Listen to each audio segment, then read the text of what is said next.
guys, welcome to our first lesson of Texas history.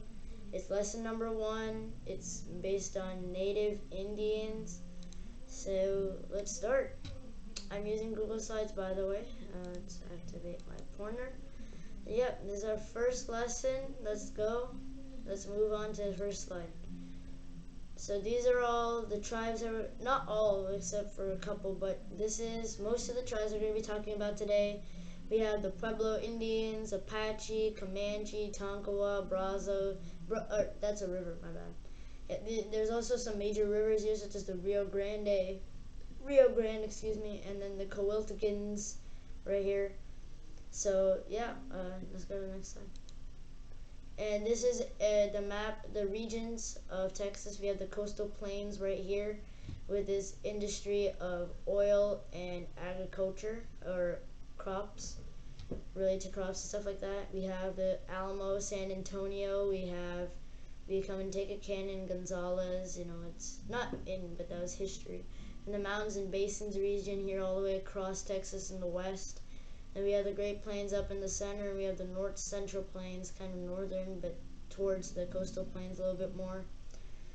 We have our elevation map right here showing elevation, precipitation levels, and here's the Gulf of Mexico, and these are all the surrounding states where we wrote. Alright, let's get started on our first tribe. This is the Pueblo Indians. So they were two tribes mixed together, actually. They're the Jumano and Tigua Indians. I don't know if you can see that, but it says the Jumano and Tigua. So their culture classification, so where they live, was the southwest of United States, or western Texas. So the food they would eat are corn, beans, squash, gourd, berries, nuts, deer, antelope, beals, and rabbit. And I have my lesson planner here too, so if I ever forget anything to say, just write in the comments and I'll show you. And the shelter they use are adobe pueblos, and an adobe is basically of sticks, wet grass, and all that mixed together to form a brick. So it's just bricks, but made of, dead sticks and things that they can use in their environment. And why do they use this type of shelter? They were useful for hot weather because the inside was always cool and the inside was always hot during the winter. This tribe adapted to their environment, but they used irrigation farming, which basically meant putting certain amounts of water into your crops, and they made adobe bricks is how they made their pueblos right here. And then their political structure was that they were sedentary, which meant they wouldn't go place to place. They had a perfect home, and they wouldn't move anywhere. So economic structure, and the Pueblo life was centered around the region and culture. For example, the Pueblo built kivas, where they discussed problems and ceremonies. And economic structure was that they would use cotton and tobacco for trading. They traded shells, corals, and turquoise for crafting. They were so serious about trade that they traded with the cattle. And I know that's in exclamation marks, because if you look at this map, the Pueblo are all the way near in the mountains and basins. And look at where the cattle are. They're all the way across Texas. This is like a lot of land right here. So they were so serious that they would sometimes go all across this to trade, and they would have to come all the way back.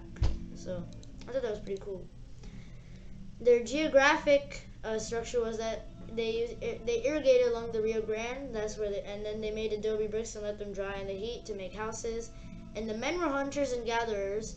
The women would own the houses and pass them down to the daughters. So it was always the women who owned the house. And both men and women put their hair up in a bun and used paint and feathers for religious ceremonies. And that was their social structure.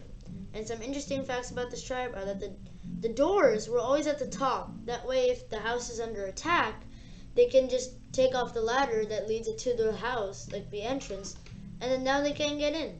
So I thought that was pretty cool. And the Pueblo did not live near rivers and oceans, so canoes were useless. Instead, they would use dog sled to carry supplies. The Pueblo were also known for their delicate necklaces. They would always make these delicate necklaces, and as you can see, it's kind of cut off at the top. But according to my lesson planner here, it says the Tiquas live near El Paso and the Humano live near Big Bend. So that right here, Big Bend National Park is right here. So the Humano live right here, like near here. And then the Tigua live near El Paso, so it was right around here, so where the name is. So yeah, and that was all about the Pueblo. So yeah, I'll give you guys a second to look at it one more time. I'll move my pointer away. Alright, let's move on to the next one. Karankawa. So you can already see an interesting fact up here is that Karankawa means dog lover, actually. So maybe that could be something that we might have. So their cultural classification was Texas Gulf Coast. They live near the Gulf, which is very important to know. So their shelter were wiki-ups, and they are light, portable, and this is good since they were nomadic. And nomadic is the opposite of sedentary. If sedentary means staying in one place and not moving, then nomadic the nomadic means to move around a lot. And so yeah, and the food they ate were fish, oysters, clams, deer, rabbits, bears, roots, which are vegetables, berries, nuts, other natives after war. And it's not like they just go up to someone and eat someone. Like, they're not actual just like cannibals who just go up and eat someone. They would eat it for religious reasons, as like revenge for, war and all that. So, and this tribe adapted to their environment. They were being nomads, traveling around, and they would eat whatever was at the season at the time. So if it was fall and roots were growing, then roots it is. So, and using canoes as transportation for warfare was really important, and because canoes were really important, like I said, like since they live near the coast, they use canoes for almost everything because they travel and they do all that. So using canoes as transportation for warfare and hunting and gathering food. Their political structure is that since the Karankawa were nomadic, they traveled in small bands. So basically just the entire group, but divided into little bands. And each band had a chief, and they used smoke signals to communicate. So maybe like 3 smokes were like, might have been, I need help or something. I don't know. It's whatever they said. And the Karankawa's economy was based off of hunting, gathering, and fishing. So I think they would trade that after, getting the resources. Their geographic structure was that the canoes were very important to them. They are important because they live near the Gulf, so they need a way to get around, get food, fish, and attack enemies. And it's also there so that if they can't beat their enemies and they have to run, then they can just hop onto their canoes and leave, so it's kind of convenient. The social is the Karankawa used war paint when in war, so they would like paint themselves. And kids were spoiled and hardly did any work. But after boys hit the age of 13, they would go alone away from their house to survive in the wilderness for a couple of days, so that the boy could they're transition into a man. So, and the Karankawa would use a bone needle and put charcoal on the wound for tattoos. So what they would do is they would take a bone needle. I'm gonna use this to pretend it's a bone needle, and then they would carve whatever they want as the tattoo. So let's say I want, I don't know, the name Karankawa, and so I would write Karankawa. And now let's say that was a bone needle.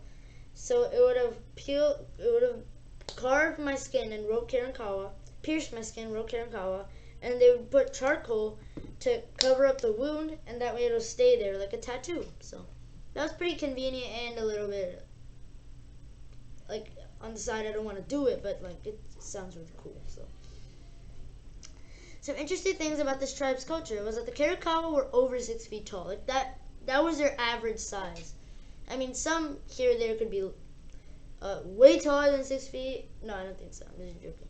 But some could be like a little bit lower than like 6 feet, but they were always 6 feet. So the Karankawas would eat other humans as a ritual of magic, like how I said they would also eat other natives after war. And revenge, because they thought that if they ate other people, they would get their soul and like they would they would get their muscle and all that, but they didn't have research, so this would have crushed their dreams if they lived here in this time. The Karankawa used bows that were 6 feet tall. So using a bow that's 6 feet tall, you're probably like, oh, that sounds really cool. But it's really hard. And even though I haven't done it, you have to pull the arrow back with the pressure and the force. So it's really hard. Anyway, so I'll give you guys another second to look at this again just by itself. Sorry about the shadow. I was taking a photo to upload it on Google Slides. So, alright, let's go. This is the Caddo. So they live near the piney woods, and this is an interesting fact, so I'll leave that for last. Their cultural classification is the southeastern USA culture. So notice how it says USA. Don't get confused with that. So that's for the USA, but really in Texas they live like northeastern. Their shelter was a wigwam. Never mind. The wigwam, also known as the beehive, they would use that because this was really good to protect themselves from rain and keep them cool in the winter and keep them cool in the summer and keep them cool in the winter. So it was really convenient. And the Caddo adapted to their environment. The Caddo by learning to farm, learn to grow vegetables and fruit, and Gulf coastal plains gets a lot of rain, so they always had the best soil at all times. And they learned how to be sedentary too. So, but they would always have the best soil. Like if you go back to this, then you can see there's a little hurricane there. And if you look at the precipitation levels and you look at the coastal plains or the Gulf coastal plains, which is right here, you can see that it's way more than any of these. It goes to 30 to 55 inches. So that's a really big thing.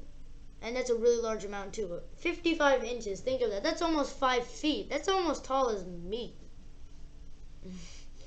But yeah. Alright, next slide. Oh no, not next slide. Yeah, Caddo. And the political structure was that the Caddo had a kin-based family. A kin-based tribes, which basically meant family-based. And the Caddo were led by an inherited chief known as the Cadai. And the Cadai is in charge of making all the political decisions affecting the overall tribe. Their economic structure was based on tanners, potters, and traders. Farmed vegetables and was also used for trading, and hunted small animals and fish for trading and trading. Geographic. The geographic structure was that they used the land to the advantage for plant crops, and they used rain to water. But they used the rain to water crops and for water. Okay.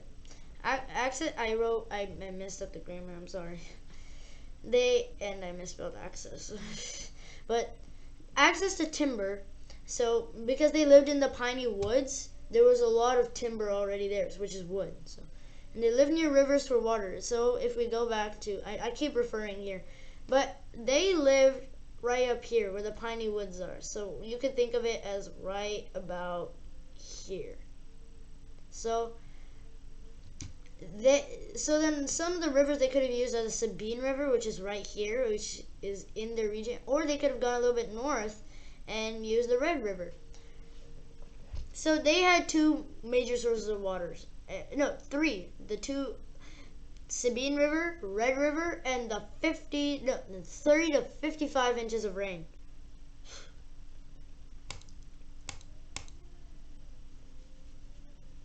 And the social.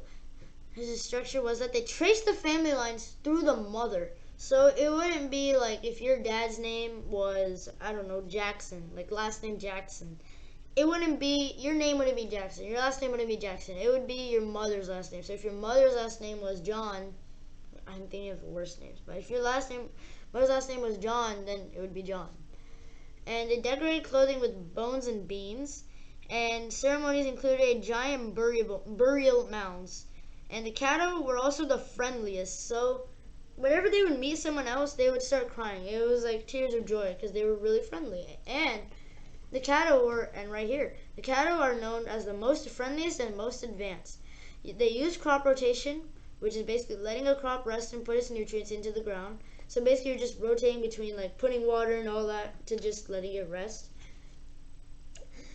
And the Texas was actually named after the Caddo, and they named it Tejas, which meant friend. But then the Spanish came along into Texas and changed it to Tejas, and the Americans changed it to Texas. The Comanche, woo. The Comanche culture was plains culture. They lived in teepees, which were portable, and it's important because they had a nomadic lifestyle. The food they eat were bison, deer, pemmican, and berries. And of course there was a lot more, but this is the only ones that we were able to find. This tribe adapted to its environment.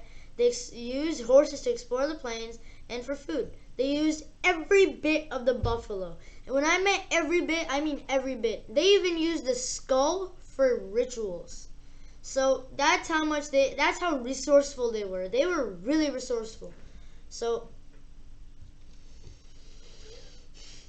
and okay, their political structure was that they had family bonds with the chief. They had family bands with the chief, and the chief had to prove himself with age, skill, and wisdom. The economic structure was that they hunted buffalo, deer, and wild turkeys. They also had horses, which was a symbol of wealth. They got horses because when the Spanish came into Mexico, they had ranches with horses, but when the horses got loose or left, the Comanche would go and take them, and they would bred them, help them grow, and do all that. And then they just got horses, which was a sign of wealth for them. Which was a sign of wealth for them, and it was really helpful. Like, you know how the Karankawa used canoes? This was like a canoe for them. The geographic structure was that they lived in the Great Plains, and also known as Comancheria, the Great Plains.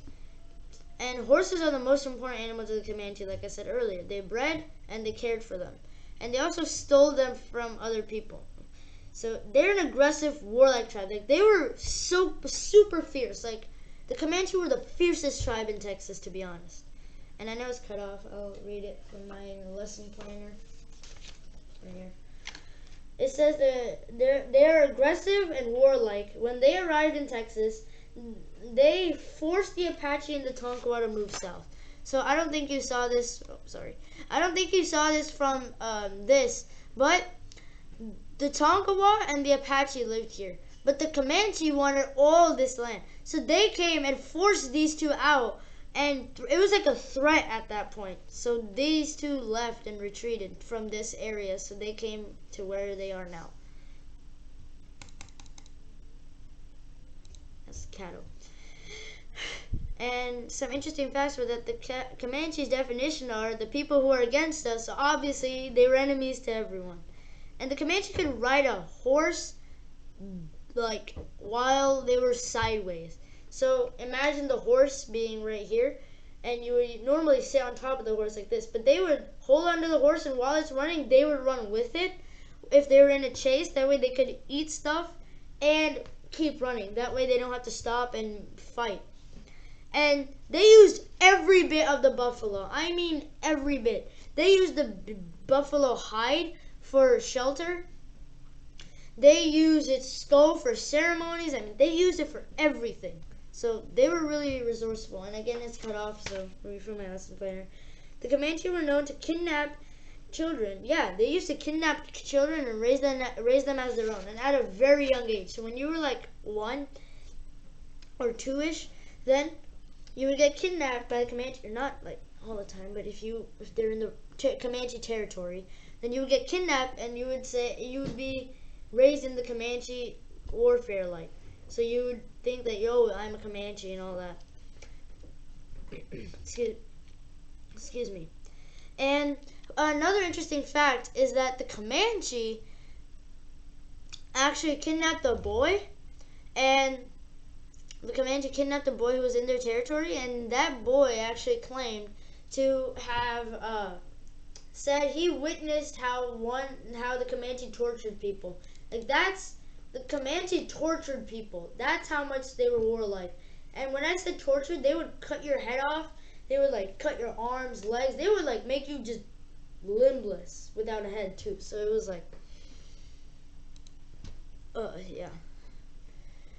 Alright, our last one for today are the Cowilticans. The Cowilticans had a Western Gulf Coast culture. They ate pecans, jackrabbits, cacti, fish, bugs, seeds, tunas, nuts, lizards, deer, rabbits, wild fruit, and they eat what they can find. I'm just gonna say that. And the food in the area was scarce. So they eat all of this because they can't find anything to eat. And occasionally they would even eat themselves if one of their tribe members died, not because of like disease or anything, just like died due to old age or something. Sorry, it's hot in here, so I'm just waving the fan at myself. So, if one of them died, not because of disease, then they would eat them if they can't find anything. Like that's how desperate they were for food. So you can already tell that everything here might be based off of food. So they used a wiki up a hut of grass, and they used a shelter the same reason why the Karankawa used them, because they're light, portable, and since they're nomadic, they would always go places where food is. Like if there's food, they're over there. So it's like the political structure was that they made smaller nomadic tribes, so smaller bands, and then they had a shaman as their medical and spiritual healer. So yeah, and then the economic structure was very limited to no trade because they were very desperate. If they could find something, they would eat it. So they were resourceful too, like the Comanche, except no buffalo or anything. The geographic, it was hot and dry here. Like it was hot and dry, and even though it's in the region here, most of the like rain came around this area, leaving the southern part right here out a little bit. So it was kind of dry and hot, like really hot. Texas weather is hot. And they have to eat whatever is there. If you like it or not, you're eating it because you're a hungry man. And that's why they're nomadic too, so social. They were nomadic, and women would decide who to make war with. They would sing about other tribes, and whichever one they decide, they would go to their campsite, shoot an arrow, and then dance. It's weird. And they sometimes ate their own tribe members if they didn't die due to disease, like how I said earlier. And they were very fast. Like when I say they were very fast. They would work together in a relay, and relay teams to chase a deer. So they would like chase the deer until it like was tired and couldn't run, and then bam, it swooped in, took care of it, and then they were really good at archery too. So if they didn't hit the target, no food tonight. But that they usually hit the target because they were really good at archery. So. And they would chase deer into lakes or oceans to drown them too if there's a lake or an ocean nearby, which right here there is. And the Rio Grande is also right here, Rio Grande. And they also use dreadfalls, which are basically pits with sharpened spikes at the bottom, so they could trap animals to make it go in there, and they would die, and they wouldn't have to do that much work either, so they get free food. Alright, I'm giving you another second to write this down. Okay, trivia time! Look, it's not a quiz, it's just there. So if you don't know, it's fine. So the Comanche was the blank tribe in Texas. I'll give you a second to think about that one. Okay, the Comanche was a plains tribe, so they lived in the blank and depended on hunting blank. I should have also wrote here that they were very resourceful in hunting this animal, so like, whichever one they were most resourceful. The Caddo were farmers and considered the most blank. The Caddo named Texas Tejas, which meant blank. The Karankawa lived by the coast and heavily relied on their blank. Pueblo lived in the blank region. The blank were very desperate for food and were nomadic. I'll give you a second to think about this. You can go back in the video, and if I didn't explain it, the answers are on the next page. So, or no, they're after 2 more slides. There's more. Alright, the name of the tribes we talked about, that was easy. Just go back to the slides we did. So, name where each tribe lived, that was easy too. I told you where they lived. And this is the answer key. So for the first slide, the Comanche were the fiercest tribe. The Comanche was a plains tribe, so they lived in the Great Plains and depended on hunting bison. So the Great Plains were right here. So they lived in this area right here, including, sometimes you could include North Central Plains. The cattle farmers are considered the most advanced. Remember, they were the friendliest and the most advanced. And the cattle named Texas Tejas, which meant friend. The Karankawa lived by, so they heavily relied on their canoes, and the Pueblo lived in the mountains and basins region. The Coahuiltecans were the ones that were very desperate. That was our last slide that we actually did. And then the tribes we talk about, that was easy. Comanche cattle, Coahuiltecans, Karankawa, Pueblo Indians. And where each lived, cattle, Northeast Texas or Piney Woods, Karankawa, Gulf Coast, Coahuiltecans, Southern Texas, Pueblo Indians, West Texas, Comanche, Central Texas. And that's it for our slide deck. Hope you could understand most of the stuff. And I hope you liked today's lesson. And yeah, I'll see you next time in my next lecture or lesson, whatever you want to call it. So yeah. Peace. Oh, and also, I have my lesson planner here always. So if I ever forget anything, just write in the comments, and then I'll answer your question with my lesson planner. And I make these lesson planners too with like actual information. So, all right, bye. Have a nice day.